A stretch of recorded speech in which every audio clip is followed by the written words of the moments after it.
Thân chào cả nhà, không nên xem chùa đâu đó. Nhớ đăng ký, like, comment để ủng hộ team nha.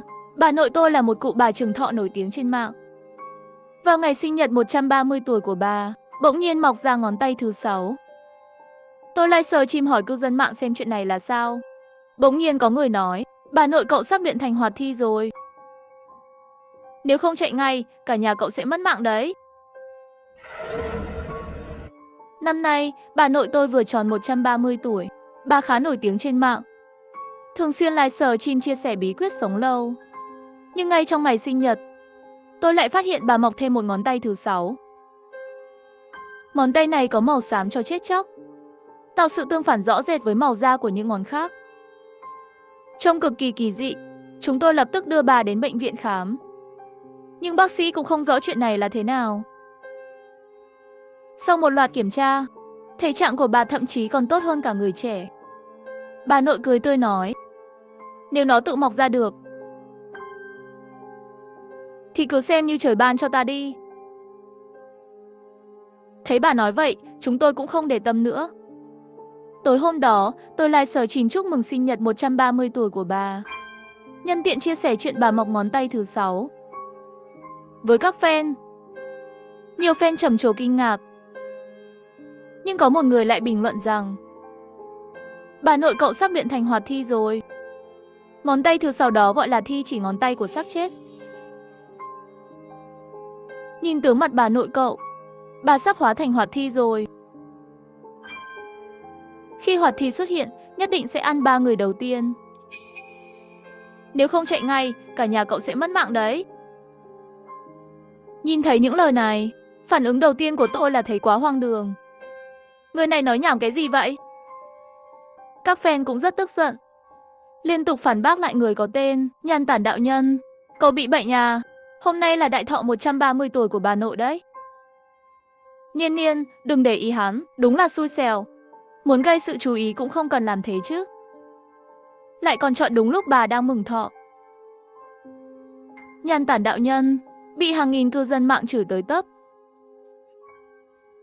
Bà nội tuy trường thọ, nhưng thị lực đã kém từ lâu. Bà không nhìn rõ bình luận, nhờ mắt hỏi tôi, mọi người đang nói gì thế? Sợ bà buồn. Tôi vội nói, mọi người đang chúc bà sinh nhật vui vẻ đấy. Bà nội cười tươi rạng rỡ. Nhưng Nhan Tản đạo nhân vẫn không chịu buông tha. Hồi trước nhà cậu nuôi động vật, chúng có phải đều chết rất nhanh không? Con sống lâu nhất cũng không qua nổi nửa năm. Nhìn thấy dòng bình luận này, tôi sững người. Bố mẹ tôi rất nhân hậu. Họ thích nhận nuôi mèo chó lang thang. Nhưng kỳ lạ là những con vật vốn khỏe mạnh đó, sau khi về nhà tôi lại nhanh chóng chết đi. Con ngắn nhất chưa sống quá 1 tuần, con sống lâu nhất cũng không quá nửa năm. Mỗi lần đưa đến bệnh viện thú y cũng không tìm ra nguyên nhân. Mẹ tôi cảm thán rằng gia đình mình không có duyên nuôi thú cưng. Sau đó, chúng tôi không nhận nuôi thêm con vật nào nữa. Nhưng chuyện này tôi chưa bao giờ đăng lên mạng. Làm sao Nhan Tản đạo nhân lại biết được?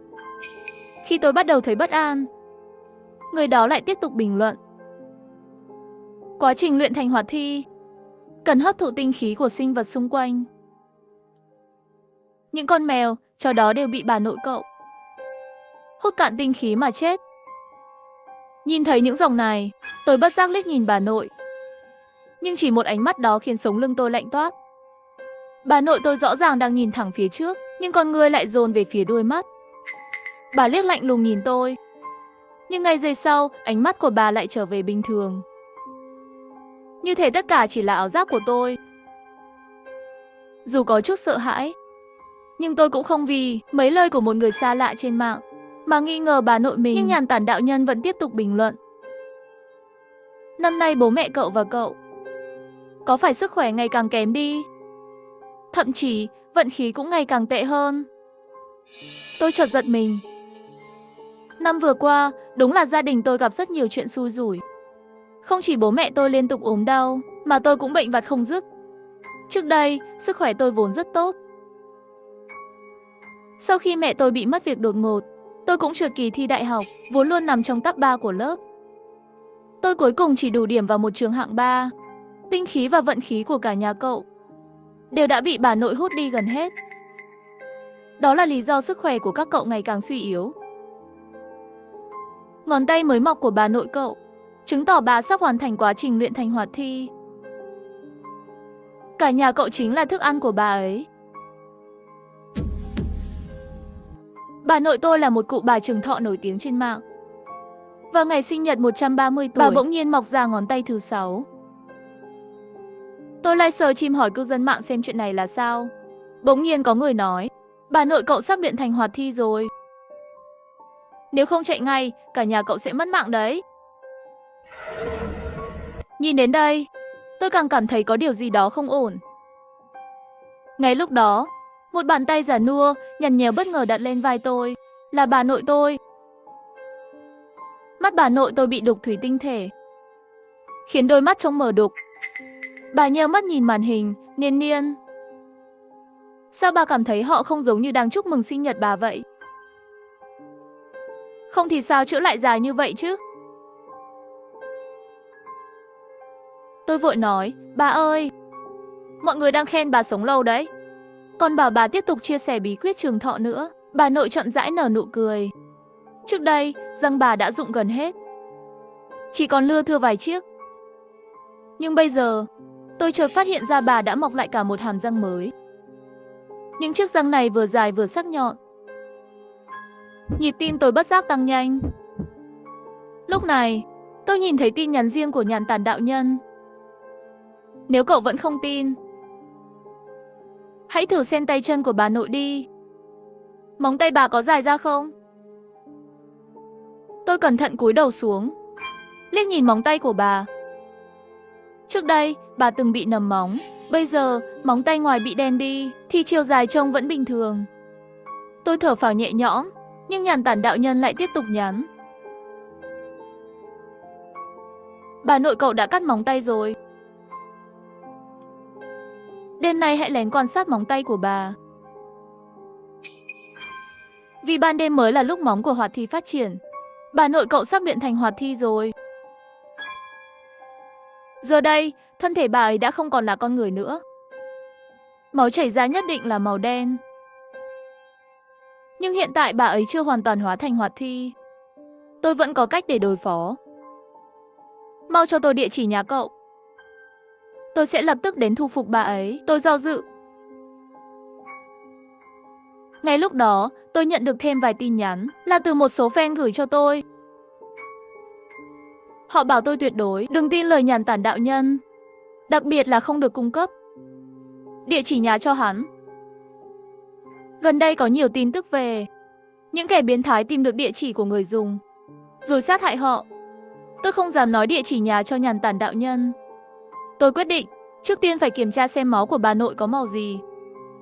Tôi nhắc bà đi ngủ trưa rồi thông báo tắt livestream. Bà cười chào mọi người, ngáp một cái rồi về phòng. Một lúc sau, tôi nghe thấy tiếng ngáy nhẹ của bà. Tôi đợi thêm một chút. Khi chắc chắn bà đã ngủ say, tôi rón rén bước vào phòng. Bà nhắm mắt, ngực phập phồng nhẹ, ngủ rất say. Tay tôi run rẩy cầm dao tiến gần đến cánh tay bà. Chỉ cần rạch một vết nhỏ là được. Tôi nín thở, nhanh chóng rạch một vết nhỏ trên tay bà nội. Giây tiếp theo, tôi thấy máu đỏ tươi chảy ra từ vết thương. Máu bà nội không phải màu đen. Tôi thở phào nhẹ nhõm. Nghĩ lại việc mình đã làm tổn thương bà chỉ vì lời của một kẻ lừa đảo. Tôi cảm thấy vô cùng hối hận. Tôi nhắn tin cho Nhàn Tản đạo nhân chửi hắn là kẻ lừa đảo. Máu bà cậu có màu đỏ là vì bà ấy đang mặc một lớp da người bên trong. Tôi sững người 2 giây. Mày còn tiếp tục bịa chuyện nữa sao? Bà nội cậu rất thông minh. Bà ấy đã sớm đoán được có người phát hiện ra bà đang luyện thành hoạt thi. Nếu bà ấy đã mặc một lớp da bên trong, thì chứng tỏ trong nhà cậu đã có người bị giết. Tôi bật cười vì những lời của Nhàn Tản đạo nhân. Hắn càng nói càng vô lý. Nếu bố mẹ tôi bị giết, thì làm sao họ vẫn đang đứng trước mặt tôi? Tôi cảm thấy hắn đang nói nhảm nhí. Tôi biết cậu đang nghĩ gì. Một trong 2 người bố mẹ cậu chắc chắn đã bị giết. Bà nội cậu đang điều khiển người đó. Tôi gửi lại một dấu chấm hỏi. Nếu bà nội tôi mặc da của một người, vậy thì da bố mẹ tôi vẫn bình thường cơ mà. Đó là vì bà nội cậu đã lấy da của người khác và mặc lên một trong số họ. Kẻ bị thay da chính là nguồn dưỡng chất tuyệt vời cho hoạt thi. Những con rối bị thay da sẽ có một vết sẹo rõ ràng sau gáy. Cậu thử kiểm tra xem. Có vụ án nào gần đây liên quan đến người bị lột da không? Tôi muốn khiến hắn im miệng nên tôi cười nhạt rồi vào mạng tìm kiếm tin tức. Nhưng không ngờ tôi lại thực sự tìm thấy một vụ án. Thời gian xảy ra ngay trong tuần này. Một chàng trai giao hàng trẻ tuổi bị lột da, thi thể bị vứt xuống sông. Tôi nhìn bức ảnh chụp con sông, mắt tôi mở to kinh ngạc. Con sông này chẳng phải ngay gần nhà tôi sao? Bà nội tôi là một cụ bà trường thọ nổi tiếng trên mạng. Vào ngày sinh nhật 130 tuổi của bà, bỗng nhiên mọc ra ngón tay thứ 6. Tôi live stream hỏi cư dân mạng xem chuyện này là sao. Bỗng nhiên có người nói, bà nội cậu sắp luyện thành hoạt thi rồi. Nếu không chạy ngay, cả nhà cậu sẽ mất mạng đấy. Tôi vội tìm kiếm hình ảnh của chàng trai giao hàng kia. Khi nhìn thấy bức ảnh của cậu ấy, tôi càng thấy quen mắt. Bất chợt, một cơn ớn lạnh chạy dọc sống lưng tôi. Đây chẳng phải là anh giao đồ ăn đêm hôm đó sao? Chính là anh ta. Tôi nhớ rõ ràng những hôm đó tôi gọi đồ nướng vào nửa đêm. Chính anh ấy là người giao hàng. Sau khi nhận ra điều này, sống lưng tôi lạnh toát. Ngay lúc đó, tôi cảm thấy cổ mình lành lạnh.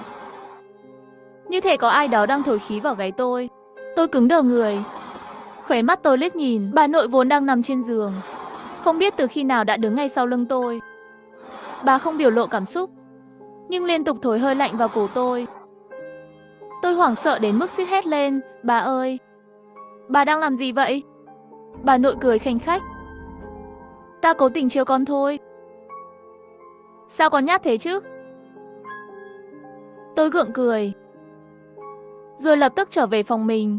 Tôi ngồi bệt xuống giường, hoang mang cực độ. Sao lại có sự trùng hợp như vậy? Anh giao hàng đến nhà tôi xong thì gặp chuyện. Lại còn bị lột da, đúng như lời nhàn tản đạo nhân nói. Hắn ta nói thật. Bà nội tôi thực sự đang mặc một lớp da người. Suy nghĩ này vừa xuất hiện, tôi lập tức toát mồ hôi lạnh. Nếu điều đó là thật, thì một trong hai người bố mẹ tôi đã bị bà giết. Tôi vội vàng nhắn tin cho nhàn tản đạo nhân. Giờ thì cậu tin tôi rồi chứ? Mau cho tôi địa chỉ nhà cậu. Không thể để bà ấy thực sự luyện thành hoạt thi. Tôi định gửi địa chỉ cho hắn, nhưng lại nhận được một tin nhắn khác. Cậu có nhận được tin nhắn từ một người tên nhàn tản đạo nhân không? Tên thật của hắn là Vân Phong. Có phải hắn bảo cậu rằng bà nội cậu sắp hóa thành hoạt thi không? Chúng tôi đang điều tra một vụ giết người lột da. Kẻ tình nghi chính là nhàn tản đạo nhân. Những ngày qua, chúng tôi luôn theo dõi hắn. Tôi đã thấy những gì hắn nói trong live stream của cậu. Tuyệt đối đừng tin hắn. Và đừng bao giờ cung cấp địa chỉ cho hắn. Tôi chết lặng. Nhàn tản đạo nhân có thể chính là kẻ đã giết chàng trai giao hàng đó. Tôi đã theo dõi hành tung của hắn trên mạng và phát hiện rằng nhiều lần hắn cố ý lan truyền những câu chuyện kinh dị. Hắn muốn lợi dụng nỗi sợ hãi của nạn nhân để lừa lấy địa chỉ của họ. Tôi không thể tin nổi. Hắn đã suýt lừa được tôi. Trán tôi lấm tấm mồ hôi lạnh. Những gì Vân Phong nói rất có lý. Nếu nhàn tản đạo nhân thực sự là kẻ giết người, thì mọi chuyện đều hợp lý. Bà nội tôi không hề luyện thành hoạt thi. Bà chỉ là một người già bình thường mà thôi. Tôi thở phào. May mà tôi chưa gửi địa chỉ nhà cho nhàn tản đạo nhân. Vân Phong tiếp tục nhắn. Cậu yên tâm. Chúng tôi đã tìm ra địa chỉ của nhàn tản đạo nhân. Cảnh sát sẽ đến bắt hắn. Tôi vội vàng cảm ơn Vân Phong. Sau đó, tôi nhắn tin cho nhàn tản đạo nhân, bảo hắn đừng quấy rầy tôi nữa. Nhưng hắn bỗng nhắn lại một câu lạnh lùng. Làm sao cậu chắc chắn rằng người nhắn tin cho cậu không phải là bà nội cậu giả dạng? Bà nội cậu còn không nhìn rõ chữ. Chứ đừng nói đến nhắn tin. Nhưng khi tôi quay đầu lại, tôi thấy bà nội đang cầm điện thoại. Bà cúi người, liên tục gõ gì đó trên màn hình. Tôi rùng mình. Nhưng tôi vẫn không muốn tin lời nhàn tản đạo nhân. Tôi quyết định chờ đến tối để lén kiểm tra xem móng tay bà có dài ra không. Chẳng bao lâu sau, mẹ tôi đi chợ về. Tôi lặng lẽ đi theo, quan sát bà thật kỹ. Nếu Nhàn Tản đạo nhân nói đúng, thì một trong hai người bố mẹ tôi đã chết. Nhưng tôi nhìn mẹ rất lâu. Bà chẳng có gì khác lạ. Con bé này, sao từ nãy đến giờ cứ nhìn mẹ chằm chằm thế? Mẹ tôi nhìn tôi nghi hoặc. Tôi vội đáp, không có gì đâu ạ. Đột nhiên, tôi để ý thấy phía sau gáy mẹ hình như có một vết thương. Khi tôi định lại gần xem rõ hơn, mẹ tôi đột ngột nói, con chối à? Mẹ thấy con nhìn mẹ mà nổi cả da gà. Mẹ đi nấu cơm đây, đừng có đứng đây cản trở mẹ. Mẹ lườm tôi một cái, đi ra ngoài đi. Vết thương đó có phải là dấu vết của việc lột da không? Suy nghĩ này vừa xuất hiện, tôi không thể gạt nó ra khỏi đầu. Trong bữa tối, bà nội ăn rất ngon miệng. Mẹ tôi mang ra một đĩa thịt bò, bà là người ăn sạch hết. Bà nội tôi là một cụ bà trường thọ nổi tiếng trên mạng. Vào ngày sinh nhật 130 tuổi của bà, bỗng nhiên mọc ra ngón tay thứ 6. Tôi livestream chim hỏi cư dân mạng xem chuyện này là sao. Bỗng nhiên có người nói, bà nội cậu sắp luyện thành hoạt thi rồi. Nếu không chạy ngay, cả nhà cậu sẽ mất mạng đấy. Bà xé thịt bằng răng, nhưng mắt lại nhìn chằm chằm vào tôi. Thậm chí tôi còn phát hiện món thịt bò mẹ nấu vẫn còn tái. Máu rỉ ra từ miệng bà nội. Nhưng bà liếm sạch tất cả. Trong thoáng chốc, tôi thấy lưỡi bà đỏ thẫm và rất dài. Không hề giống với độ dài của con người. Tim tôi đập loạn xạ. Bố tôi vẫn uống rượu như mọi khi, dáng vẻ chẳng có gì khác lạ. Tôi muốn kiểm tra xem sau gáy họ có vết thương không. Nhưng rõ ràng đang là mùa hè mà họ lại cùng nhau mặc áo cổ cao, vừa đủ để che kín phần cổ. Điều này khiến tôi không ngừng suy nghĩ. Tôi cố nhịn đến nửa đêm. Khi chắc chắn bà nội đã ngủ say, tôi nhẹ nhàng bước vào phòng bà. Tôi thử xoay tay nắm cửa. Cửa mở ra ngay lập tức. Bên trong không bật đèn, chỉ một màu tối đen. Khi tôi đẩy cửa vào sâu hơn, bỗng không thể đẩy tiếp. Cửa chỉ mở được ngày mồng 1 tháng 3 rồi bị thứ gì đó chặn lại. Nhờ ánh trăng mờ nhạt từ cửa sổ, tôi thấy một bàn tay xám nghét bám lên cạnh cửa. Từng lỗ chân lông trên cơ thể tôi đều lạnh buốt. Tôi không thể đẩy cửa thêm, là vì bà nội đang đứng ngay sau cánh cửa. Bà ơi, tôi gọi trong run rẩy. Không có ai trả lời. Bà nội cúi đầu, từ từ thò mặt ra khỏi cánh cửa. Khuôn mặt đầy nếp nhăn của bà nở một nụ cười kỳ dị. Nhiên Nhiên, nửa đêm rồi, con tìm bà làm gì thế? Tôi thấy rợn người. Giọng tôi run lên. Con chỉ muốn xem bà có đắp chăn không. Tôi cố nhìn vào tay chân bà, nhưng ánh sáng quá yếu, tôi không thể nhìn rõ.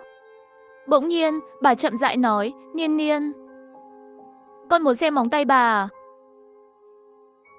Tôi đứng chết chân tại chỗ, không nói nên lời. Bà nội nhếch mép cười đến tận mang tai. Sau đó, bà từ từ đưa tay về phía tôi. Cuối cùng tôi cũng nhìn rõ đến móng tay bà đen xì, dài và sắc nhọn, nhìn như móng vuốt. Tôi muốn nói gì đó, nhưng cổ họng nghẹn lại.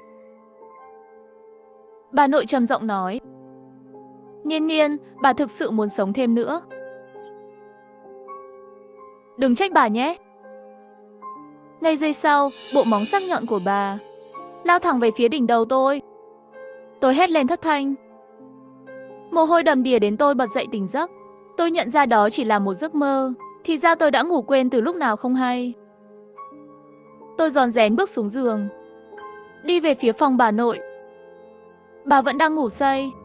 Dưới ánh trăng, tôi nhìn thấy móng tay, móng chân của bà. Chúng thực sự đã dài ra. Móng tay đen xì, dài một cách đáng sợ, giống hệt như trong giấc mơ của tôi.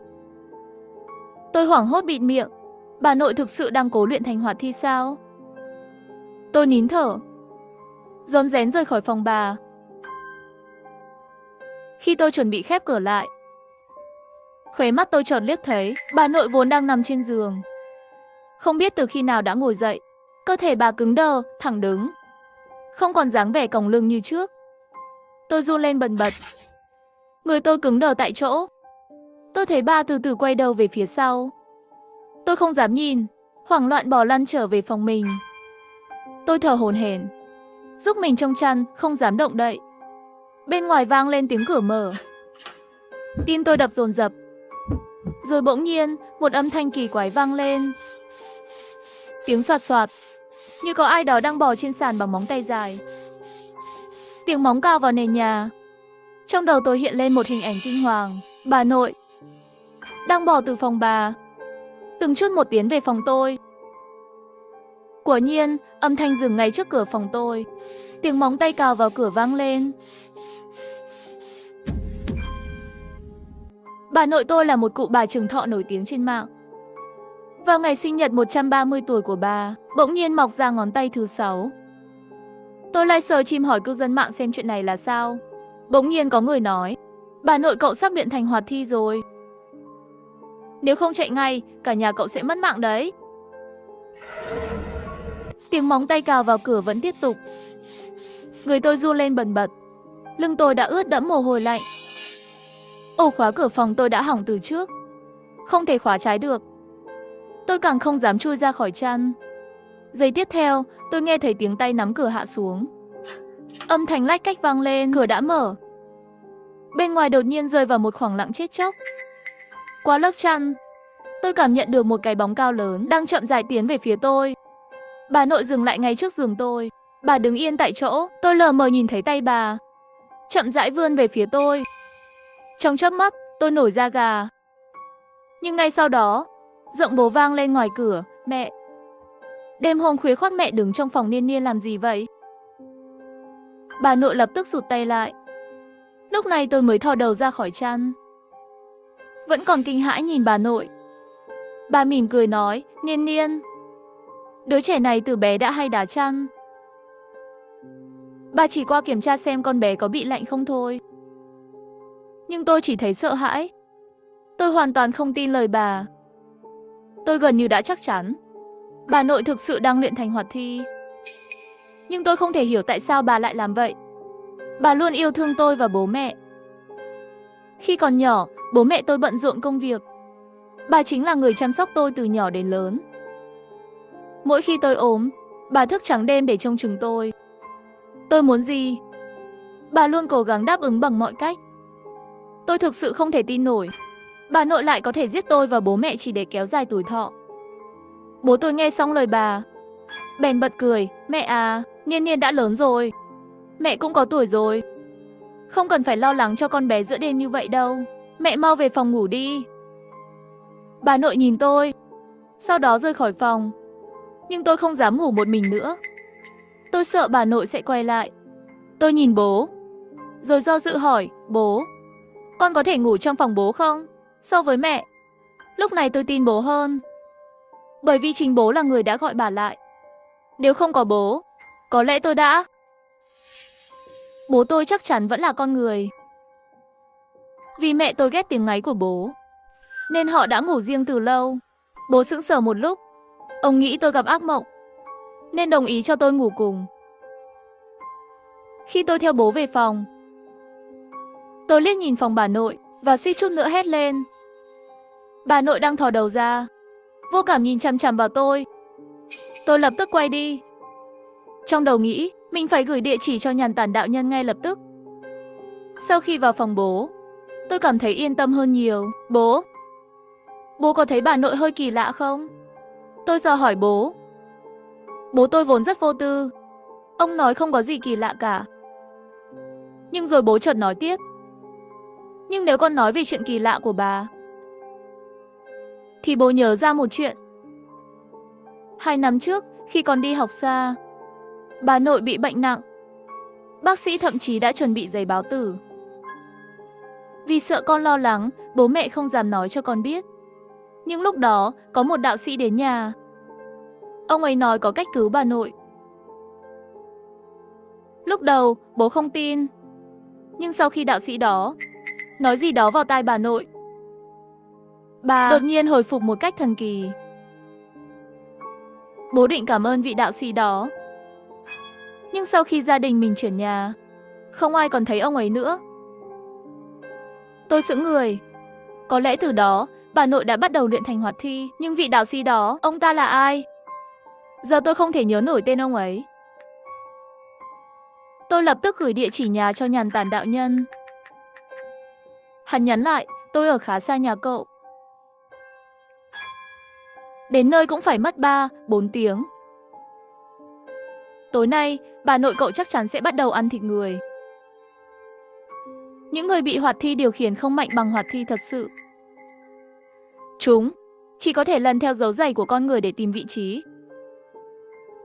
Tôi nhìn xuống đôi dép mình đang mang. Không nghĩ ngợi gì, tôi lập tức tháo ra và giấu vào tủ. Ngay lúc đó, bố tôi, người vừa trò chuyện với tôi, bỗng nhắm hờ mắt lại. Miệng ông lẩm bẩm một câu khiến tôi rùng mình. Niên Niên, sao con lại trốn trong tủ vậy? Khoảnh khắc đó, tôi kinh hoàng. Tôi nhìn bố với ánh mắt sợ hãi. Ông bước đi cứng ngắc, tiến về phía tủ. Ông mở cửa tủ ra, con không có trong này ư? Niên Niên, sao bố không tìm thấy con? Tôi hoảng loạn lao ra khỏi phòng. Đứng ngoài cửa, tôi thấy bố đi vòng quanh tủ, cứ đi mãi. Người bị bà nội lột ra chính là bố tôi. Bà nội tôi là một cụ bà trường thọ nổi tiếng trên mạng. Vào ngày sinh nhật 130 tuổi của bà, bỗng nhiên mọc ra ngón tay thứ 6. Tôi live stream hỏi cư dân mạng xem chuyện này là sao.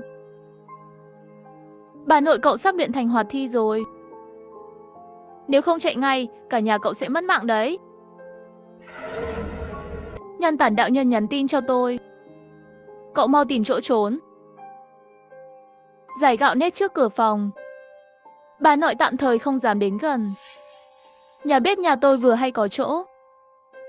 Tôi quyết định trốn vào phòng mẹ. Nhưng vừa chuẩn bị đi lấy nếp thì thấy bà đi về phía tôi. Bà ta nhìn tôi chằm chằm đầy âm u, lạnh lùng nói, Niên Niên, nửa đêm nửa hôm chạy loạn cái gì? Tôi nhìn thấy tay trái của bà ấy, vậy mà cũng mọc ra ngón tay thứ 6. Còn khát nước, muốn xuống bếp rót ít nước uống. Bà lạnh lùng một tiếng. Bà không ngăn tôi xuống lâu. Tôi nhanh chóng chạy vào bếp, nhưng phát hiện túi nếp để trong tủ. Vậy mà đã biến mất. Ta sốt ruột lục tìm túi nếp đó, nhưng tìm mãi vẫn không thấy. Đúng lúc ta đang lo lắng toát cả mồ hôi, thì một giọng nói vang lên sau lưng. Ta quay đầu lại, nhìn thấy bà đang cầm một túi nếp. Niên Niên, con đang tìm cái này sao? Bà nhe răng cười. Tôi sợ hãi hét lớn. Dưới ánh đèn lờ mờ trong bếp, ta thấy trên mặt và cơ thể bà vậy mà mọc đầy những đốm xám như đá. Móng tay dài cào lên tủ bên cạnh, phát ra âm thanh chói tai. Miệng bà vẫn còn lẩm bẩm, rõ ràng ta đã nhắn tin bảo con đừng đưa địa chỉ cho người khác rồi. Sao con cứ không chịu nghe lời? Nói xong, bà liền tiến về phía ta. Móng tay dài gần như chọc thẳng vào đỉnh đầu tôi. Ngay lúc nguy cấp, tôi mạnh mẽ đẩy bà ra rồi chạy ra ngoài. Tôi không thể để mẹ gặp chuyện. Khi chạy qua phòng bố, tôi thấy ông ấy vẫn đang tìm tôi. Đúng lúc tôi thở phào nhẹ nhõm, thì từ phòng mẹ vang lên tiếng nói của bà ấy, Lão Hạ. Tôi hơi khát, sao giúp tôi cốc nước đi. Tôi cứng đờ người. Bố tôi lập tức dừng tìm tôi, rồi đi về phía phòng mẹ. Ngay lúc bố sắp bước vào phòng mẹ, tôi nhanh chóng lẻn vào phòng bà, khóa trái cửa lại. Mẹ tôi mở to mắt ngồi trên giường nhìn ta đầy khó hiểu. Con bé này lại giở trò gì vậy? Tôi không biết phải giải thích với mẹ ra sao. Nói thẳng thì chắc chắn bà ấy không tin. Tôi chỉ có thể nói, bố và bà bây giờ rất nguy hiểm. Họ không bình thường, không thể để họ vào được. Mẹ tôi nhìn ta đầy kinh ngạc. Con bé này, con mơ ngủ à? Ngoài cửa vang lên tiếng bố tôi. Mau mở cửa. Tôi rót nước xong rồi mẹ tôi vừa định mở cửa. Tôi gắng sức chặn cửa. May mà tôi khỏe hơn mẹ rất nhiều. Bà chỉ có thể tức giận chất vấn tôi. Niên Niên, con bị điên rồi sao? Người ngoài cửa là bố con đấy. Tôi sốt ruột cầu xin mẹ tin mình. Bây giờ mà mở cửa, cả con và mẹ đều chết chắc. Bên ngoài, bố tôi dần mất kiên nhẫn. Ông ấy bắt đầu đập cửa từng hồi một.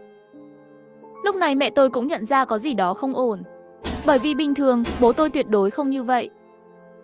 Niên Niên, bố con sao thế này? Mẹ tôi run rẩy hỏi. Cánh cửa bị bố tôi đập mạnh đến rung rinh, nhưng may là vẫn đủ chắc chắn. Ông ấy không phá được cửa. Bên ngoài vang lên tiếng bước chân bố tôi rời đi. Đúng lúc tôi thở phào nhẹ nhõm, đột nhiên tôi nghe thấy tiếng động từ ban công. Tôi quay đầu lại, suýt nữa thì hồn bay phách lạc. Bố tôi vậy mà treo từ ban công phòng tôi vào. Ông ta trừng mắt nhìn ta và mẹ, giọng nói u ám, tại sao không cho bố vào? Cửa ban công căn bản không khóa. Kèm theo một tiếng rầm, cửa ban công bị đẩy ra. Trong lúc nguy cấp, tôi vội vàng bảo mẹ tháo giày và ném lên giường. Mẹ cũng nghe lời, ném giày lên giường. Ngay giây tiếp theo, bố tôi liền đi về phía giường, miệng lẩm bẩm. Không ở đây. Rốt cuộc các người trốn ở đâu? Tôi kéo mẹ nhanh chóng chạy vào nhà vệ sinh. Hai mẹ con mặt mày tái mét, trên mặt đầy vẻ sợ hãi. Mau nói cho mẹ biết rốt cuộc chuyện gì xảy ra. Tôi kể cho mẹ chuyện bà sắp luyện thi cương thi. Nghe xong, mẹ vừa kinh hãi vừa không hiểu. Bà trước giờ luôn thương yêu chúng ta, sao có thể muốn lấy mạng chúng ta? Đó còn là con trai bảo bối của bà ấy mà. Bà bây giờ sắp thành cương thi rồi.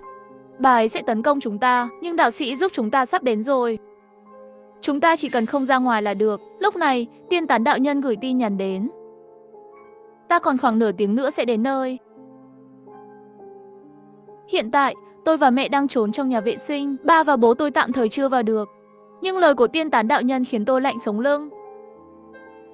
Ngươi có chắc mẹ người vẫn là người mẹ ban đầu của con không? Bà là một cụ bà nổi tiếng trên mạng với danh hiệu bà lão trường thọ. Vào sinh nhật 130 tuổi của ông ấy, đột nhiên mọc ra ngón tay thứ 6. Tôi like search chim cầu cứu cư dân mạng xem đây là chuyện gì. Bỗng nhiên có người nói, bà sắp luyện thành cương thi rồi. Nếu không chạy ngay, cả nhà các người đều mất mạng. Tôi chết sững. Không hiểu sao hắn ta lại đột nhiên nói vậy. Từ khóe mắt tôi thấy mẹ dường như đang liếc nhìn tôi. Lúc này, tiên tán đạo nhân lại nhắn tin đến. Nếu tay còn lại của bà cũng mọc ra ngón tay thứ 6, thì nghĩa là bà đã giết người thân thứ 2 rồi. Khi đọc đến câu này, trên cánh tay ta nổi đầy da gà, dày đặc đến mức có thể nhìn thấy rõ bằng mắt thường. Tôi phát hiện mẹ không biết từ lúc nào đã kề sát mặt tôi. Bà ấy trừng mắt nhìn tôi, rồi từ từ nhếch mép cười. Niên Niên, tiên tán đạo nhân nói với con những gì vậy? Lúc này, tim tôi đập mạnh đến mức như sắp nhảy khỏi lồng ngực. Tôi tuyệt vọng đến muốn khóc. Giờ tôi lại tự nhốt mình chung với mẹ. Mẹ nhẹ giọng nói, Niên Niên, trước đó con nói những kẻ bị thay da ở sau gáy đều có một vết thương. Con xem giúp mẹ, có phải như thế không? Mẹ kéo áo xuống, lộ ra vết thương ghê rợn sau gáy. Tôi muốn chạy nhưng đã quá muộn. Niên Niên, chẳng phải con nói không được ra ngoài sao? Trong tuyệt vọng, tôi bộc phát sức mạnh lần nữa. Tôi đẩy mẹ ra rồi chạy ra ngoài. Nhưng tôi vừa chạy khỏi phòng thì thấy bà đi về phía ta. Bây giờ, bà ta trông cực kỳ đáng sợ. Da mặt trắng bệch như xác chết, cả cơ thể cũng sưng phù lên. Niên Niên, con định chạy đi đâu? Bà trầm giọng hỏi. Phía trước là bà, phía sau là mẹ. Tôi tuyệt vọng rồi, nhìn quanh không còn đường thoát. Tôi liền nhảy thẳng qua cửa sổ. May mà tôi rơi trúng ghế sofa nên không bị thương. Tôi vội vàng trốn vào thư phòng ở tầng 1, khóa chắc cửa lại. Tiên tán đạo nhân lại nhắn tin đến. Ta còn khoảng 10 phút nữa sẽ đến. Tôi run rẩy siết chặt điện thoại. Dưới khe cửa thư phòng có một cái bóng. Bà bây giờ đang đứng ngay bên ngoài cửa. Niên Niên, ta biết con đang ở trong đó. Con nghĩ cánh cửa này có thể cản ta sao? Giây tiếp theo, cánh cửa rung lắc dữ dội vì bị đập mạnh. Có vẻ như ngay sau đó, bà sẽ phá cửa xông vào. Tôi sợ hãi đến mức suýt bật khóc. Trong tuyệt vọng, tôi nhắn tin cho tiên tán đạo nhân. Bà sắp vào rồi, giờ chỉ còn một cách cuối cùng để bảo toàn mạng sống. Nhưng còn tùy xem con có đủ quyết tâm không. Như vớ được cọng rơm cứu mạng cuối cùng. Tôi vội hỏi, cách gì? Khí dương trong cơ thể người sống thực chất đều tập trung ở ngón chân cái. Chỉ cần chặt bỏ ngón chân cái, khí dương tạm thời sẽ biến mất. Mất đi khí dương, bà sẽ không tìm thấy con. Con sẽ cầm cự được đến lúc ta đến nơi. Tôi chết sững. Tôi không thể ngờ rằng cách mà tiên tán đạo nhân chỉ cho tôi lại là tự chặt ngón chân cái của mình. Trên bàn trong thư phòng có một con dao gọt trái cây. Nhưng để tự chặt ngón chân của mình, tôi không sao ra tay nổi. Tôi nắm chặt con dao, mồ hôi vã ra như tắm. Ngay lúc đó, cánh cửa sắp bị phá tung. Tôi nghiến răng, quyết tâm ra tay. Nhưng đã quá muộn. Cửa bị bà đạp đổ. Bà ta lao thẳng về phía ta. Móng tay sắc nhọn của bà chĩa thẳng vào đỉnh đầu ta. May thay, ngay giây tiếp tôi nghe thấy tiếng ai đó bước vào nhà. Tôi kích động đến mức sắp khóc. Là tiên tán đạo nhân đã đến.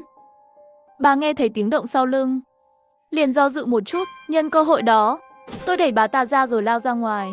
Tôi thấy một người đàn ông trung niên đang chạy về phía tôi. Là tiên tán đạo nhân. Tôi hét lên đầy phấn khởi. Tiên tán đạo nhân cất giọng nói: ta đến rồi, con được cứu rồi. Nhưng ngay giây sau, ta nghe thấy một câu nói không thể tin nổi: mau ra tay đi. Xử lý nó đi, con chưa chặt ngón chân cái sao? Thật xui xẻo, đáng lẽ con tự làm thì ta đã đỡ mất công. Tiên tán đạo nhân nhìn ta đầy chán ghét. Tôi chết lặng. Ông không phải đến cứu con sao? Tôi run rẩy hỏi. Tiên tán đạo nhân đột nhiên cười lạnh. Ta không phải đến cứu con, mà là đến để giúp bà hoàn thành nghi thức luyện thi cương. Lý do ta bảo con tự chặt ngón chân cái là vì nơi dương khí mạnh nhất trên cơ thể con chính là ở đó.